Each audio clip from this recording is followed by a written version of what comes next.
Меня зовут Анара Алпызбаевна.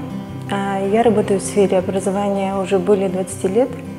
Последние 3 года работаю в образовательном фонде «Айканат».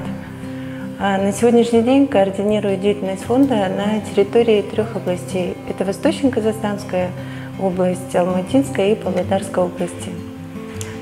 Нашу работу я разделила бы на 2 этапа. Первый этап – это качественный отбор талантливых сельских детей путем проведения олимпиад. Причем отбор детей, которые готовы к саморазвитию, к самообразованию. Почему я использую эти 2 слова?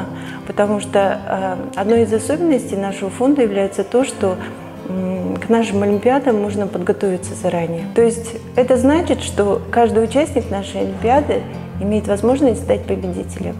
И второй этап – это постолимпиадное сопровождение. На данном этапе мы проводим профориентационную работу, помогаем детям с выбором профильных предметов, с выбором будущей профессии, высшего учебного заведения, а также страны, где он будет обучаться.